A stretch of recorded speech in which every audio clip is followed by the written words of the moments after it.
Hey guys, it's Dorian Ray, also known as the tank main that mostly plays support, and today we're going over the newest tank to be introduced with the beginning of Season 2, Ramattra. Ramattra is a tank that has 450 base health. He gets the normal tank passive, and that's it. His abilities are Void Barrier, Nemesis Form, and Ravenous Vortex. Void Barrier is a barrier he can place in front of him on the floor. He can choose how close or how far to place it, and it stays where it's placed. If it's put on a moving object, such as a platform or the payload, it will move with it. It has a max range of 35 meters and lasts for 4 seconds or until you deplete its 1000 health. It has a cooldown of 13 seconds. Ravenous Vortex is a projectile-based ball he throws out, and when it hits the floor, makes an area of effect with a 4-meter radius and a 9-meter height.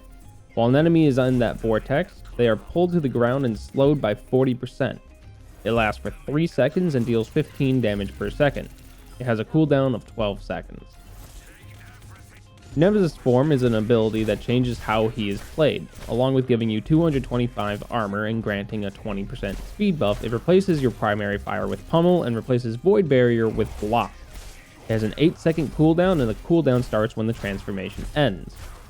Pummel is a melee projectile. It deals 60 damage per hit and has a range of 12 meters. It pierces through enemies and barriers and ignores D.Va's defense matrix along with Sigma's kinetic grasp. Block is just how it sounds, a block. Ramattra puts his hands in front of himself and any damage from the front is reduced by 75%, but it gives a 50% movement speed penalty. It's a toggle ability, which means you can use it whenever you want and there's no cooldown.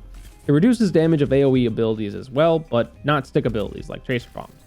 It doesn't reduce the damage for Sombra's EMP because it's percentage based. It can reduce the landing damage of Sigma's Gravitic Flux by looking up. Ramattra's ult, and arguably the best part of his kit, is called Annihilation, or as many people call it, the Overtime Winner. While in his ult, it technically has a 3-second duration, but if tethered to an enemy, the timer pauses, making it technically possible to never run out. While in his ult, he goes into Nemesis Form and an AoE with a 13-meter radius surrounds him. While enemies are in range, it tethers to them, dealing 30 damage per second. It needs line of sight in order to work, so if someone puts a shield up or goes behind a wall, it will disconnect. Finally, we have his main weapon, the Void Accelerator. It deals 4.5 damage per projectile with no damage fall off, and it has a travel speed of 80 meters per second. It has a max ammo capacity of 100 and has a 1-second reload time. Ramattra was introduced as a tempo tank, but honestly, no one knows what the hell that means. Since release, he's gotten his fair share of buffs and nerfs, but now that everything seems to have calmed down and stagnated, he's in a decent place. Honestly, I was a bit upset with his Vortex ability because it seemed like they were putting in a counter to flying characters, but with the max height of 9 meters on the AoE, it means nothing to flying characters. Where he shines is his ultimate. I made the joke of the Overtime Winner earlier, and that's pretty much what it is, with an effectively unlimited ult duration.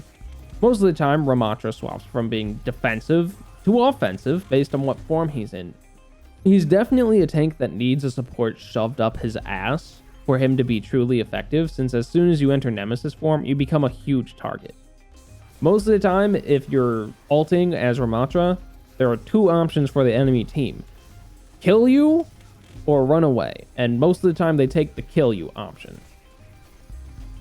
And now you know about Ramattra. You're welcome.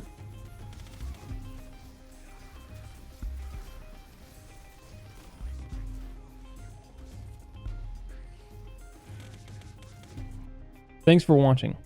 More videos like this should be coming soon, and I hope this helps.